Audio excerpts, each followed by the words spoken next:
Hello दोस्तों, स्वामी विवेकानंद ने Indian culture को शिकागो सम्मेलन में रिप्रेजेंट किया था।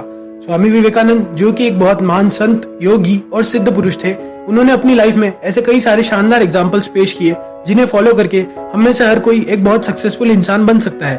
और उनकी 5 क्वालिटीज को आज हम 5 कहानियों की फॉर्म में समझेंगे और ये पांचों की पांचों कहानियां असली है। So let's start. कहानी नंबर 1, जीनियस स्वामी विवेकानंद। स्वामी विवेकानंद किताबों के बहुत शौकीन थे। उन्हें किताबें पढ़ना बहुत पसंद था और सबसे कमाल की बात, वह कोई आम आदमी की तरह किताब नहीं पढ़ते, बल्कि कुछ ही मिनटों में बड़ी बड़ी किताबें पूरी पढ़ लिया करते और याद भी कर लिया करते। ऐसा ही एक किस्सा है जब स्वामी जी शिकागो की एक लाइब्रेरी में अपना अधिकतर समय निकालते और पढ़ते और साथ ही लोगों के साथ नॉलेज शेयर करते। शिकागो की एक लाइब्रेरी से उन्होंने खूब सारी किताबें ली और 1 या 2 दिन में ही लौटा दी। यह देखकर लाइब्रेरियन को बहुत गुस्सा आया। लाइब्रेरियन ने कहा, अगर आपको किताबें पढ़नी नहीं होती तो इतनी किताबें ले क्यों जाते हो।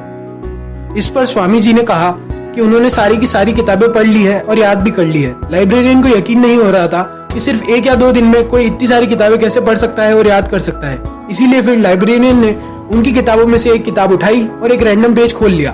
उसके बाद उन्होंने स्वामी जी से पूछा कि क्या आपको पता है उस पेज पर क्या लिखा है। स्वामी जी ने बिना एक गलत शब्द बोले पूरी की पूरी वैसी की वैसी किताब जैसी बात बोल दी। वह लाइब्रेरियन हक्की बक्की रह गई। उसे यकीन नहीं हो रहा था कि किसी इंसान का दिमाग इतना तेज भी हो सकता है। लाइब्रेरियन ने स्वामी जी से पूछा कि आखिर क्या कारण है जिससे कि उनमें यह अद्भुत कैपेबिलिटी डेवलप हुई। स्वामी जी ने लाइब्रेरियन को बताया कि योग साधना से हम इंसान के दिमाग का मैक्सिमम पोटेंशियल पा सकते हैं। कहानी नंबर 2, निर्भय स्वामी विवेकानंद। जब स्वामी विवेकानंद सिर्फ 8 साल के थे तब वे एक बार गांव में एक पीपल के पेड़ पर चढ़ रहे थे। वहां उनके काफी सारे दोस्त भी थे। वह भी उनके पीछे पीछे पेड़ पर चढ़ने लगे। स्वामी जी को पेड़ पर चढ़ता देख एक वृद्ध आदमी उनके पास आया और बोला कि तुम्हें पेड़ पर नहीं चढ़ना चाहिए, पेड़ के ऊपर एक भूत रहता है। बाकी बच्चे तो डरकर तुरंत उतर गए, पर स्वामी जी ने उनकी बातों पर ध्यान नहीं दिया। इस पर उनके दोस्तों ने कहा, नरेंद्र तुम्हें भी नीचे उतर आना चाहिए वरना भूत तुम्हें पकड़ लेगा। इस पर स्वामी जी ने हंसकर कहा, अगर पेड़ पर सच में कोई भूत रहता तो अब तक मैं उसके पेट में होता, क्योंकि वह इससे पहले भी कई बार उस पेड़ पर चढ़ चुके थे। सिर्फ 8 साल की उम्र में किसी बच्चे में इतनी हिम्मत और समझदारी वाली बात देखकर बुजुर्ग भी हैरान था। वैसे आपको इन 5 कहानियों में से सबसे ज्यादा कौन सी पसंद आती है वो कमेंट करके जरूर बताना। मेरी फेवरेट 5th कहानी है। कहानी नंबर 3, स्वामी जी की योग्यता। शिकागो सम्मेलन में जाने से पहले स्वामी जी ने अपनी माता से आज्ञा मांगी। इस पर स्वामी जी की माता ने बोला कि तुम पूरे भारत को विश्व स्तर पर रिप्रेजेंट करोगे। तुम्हें यह साबित करना होगा कि क्या तुम पूरे भारत को रिप्रेजेंट करने के योग्य हो भी या नहीं। इस पर स्वामी जी ने बोला कि वह क्या करे जिससे कि उनकी योग्यता सिद्ध हो जाए। उनकी माता ने इस पर कुछ भी नहीं कहा। कुछ देर बाद जब उनकी माता रसोई घर में खाना बना रही थी, उन्होंने अपने बेटे से कहा कि वह उन्हें चाकू दे। इस पर स्वामी जी ने माता जी को चाकू दे दिया। यह देखकर स्वामी जी की माता ने कहा कि अब उन्हें यकीन हो गया है कि स्वामी जी पूरे भारत को विश्व स्तर पर रिप्रेजेंट करने के योग्य हैं। स्वामी जी चौंक कर बोले कि मेरी परीक्षा तो हुई नहीं। तो उनकी माता ने बताया कि जब उन्होंने स्वामी जी से चाकू मांगा तब उन्होंने जो धारदार हिस्सा था अपनी तरफ रखा और सादा हिस्सा उनकी तरफ। और यह चीज उन्होंने कोई सोच समझकर नहीं की थी।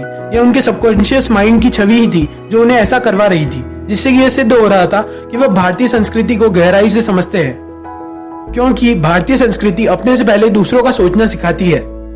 कहानी नंबर 4, दोस्तों आपको यह कहानी बहुत पसंद आएगी। वैसे अगर आपने चैनल को अभी तक सब्सक्राइब नहीं किया तो सब्सक्राइब बटन पर क्लिक जरूर कर दें, क्योंकि सक्सेस मॉन्क चैनल उन लोगों की कम्युनिटी है जो लाइफ में हर रोज कुछ नया सीखना चाहते हैं और उसे अपनी लाइफ में अप्लाई कर बेहतर बनना चाहते हैं। Back to story number 4, Swami ji की समझदारी। स्वामी जी जब शिकागो में एक ट्रेन में सफर कर रहे थे तो उनके पास खड़ी लड़कियां उनका मजाक उड़ा रही थी। इसका यह कारण था कि स्वामी जी ने केसरिया रंग के धार्मिक पोशाक पहनी थी, जो कि शिकागो के लोगों के लिए काफी अजीब थी। तभी उनमें से एक लड़की का ध्यान स्वामी जी के हाथ पर बंधी कीमती घड़ी पर गया। फिर उस लड़की ने मिलकर बाकी लड़कियों के साथ ये प्लान बनाया कि क्यों ना वो इस भोले भाले इंसान को थोड़ा परेशान करे। वह लड़कियां स्वामी जी के पास आई और बोली कि अगर उन्होंने अपनी घड़ी उन्हें नहीं दी तो वह चिल्लाकर गार्ड को बुला लेंगी और स्वामी जी की शिकायत करेगी कि वह उन्हें परेशान कर रहे थे। अब ऐसे में कोई आम आदमी होता तो घबरा के अपनी घड़ी तुरंत दे देता, पर स्वामी जी तो बुद्धिमान थे। वह गूंगे और बहरे होने की एक्टिंग करने लगे। उन्होंने इशारे से समझाया कि वो लड़कियां जो कह रही है वह समझ नहीं पा रहे, कृपया उसे कागज पर लिख दे। ये देखकर लड़कियों ने वो बात कागज पर लिख दी। इसके बाद जो हुआ वो शायद आप समझ ही गए होंगे। फिर स्वामी जी ने बोला कि अब वह गार्ड को बुलाएंगे और उनकी शिकायत होगी कि कैसे वो लड़कियां उन्हें परेशान कर रही थी। वे लड़कियां स्वामी जी की समझदारी से हैरान और परेशान थी कि एकदम से इस आदमी ने सारा पासा कैसे पलट दिया। कहानी number 5, the power of concentration. ये सबसे शानदार कहानी है। असल में होता यह है कि स्वामी जी जब शिकागो की गलियों में घूम रहे होते हैं तो वह देखते हैं कि नदी के ऊपर बने ब्रिज पर कुछ लड़के खड़े होकर बंदूक से पानी में तैर रहे अंडों के छिलकों पर गोली चला रहे थे। उनमें से किसी का भी निशाना अंडे के छिलके के आसपास भी नहीं लग रहा था। यह देखकर स्वामी जी उनके पास गए और उनसे बंदूक मांगी। पहले तो वो लड़के हिचकिचाए कि कैसे अजनबी को अपनी बंदूक दे दे, पर फिर वह स्वामी जी पर भरोसा करके उनको अपनी बंदूक दे देते हैं। इसके बाद जिस आदमी ने पहले कभी बंदूक चलाई नहीं थी वह एक के बाद एक 12 निशाने लगाता है और कमाल की बात तो यह है कि उनके 12 के 12 निशाने एकदम सटीक अंडे के छिलके पर लगते हैं। सारे लड़के एकदम चौंक जाते हैं। उन्हें यकीन नहीं हो रहा था कि किसी नौसिखिए से इतनी शानदार निशानेबाजी कैसे हो सकती है। वह स्वामी जी से बोलते हैं, आप हमें भी बताइए कि आपने यह कैसे किया। इस पर स्वामी जी बताते हैं कि अगर आप अपना कोई भी काम पूरे फोकस के साथ करते हो तो आप बाकी लोगों से काफी अच्छा और एक्स्ट्रा ऑर्डिनरी परफॉर्म करोगे। जब आप शूटिंग कर रहे हो तो आपका ध्यान सिर्फ शूटिंग पर ही होना चाहिए। आपके दिमाग में सिर्फ निशाने के ऊपर क्लियरिटी और फोकस होना चाहिए और यही चीज आपको चमत्कारिक रिजल्ट देगा। उनकी बातों से वह लड़के काफी प्रभावित हुए। दोस्तों, आज हमने 5 कहानियां एक महान आदमी की जीवनी से ली है। आज हमने स्वामी विवेकानंद के 5 क्वालिटीज को 5 कहानियों की फॉर्म में जाना।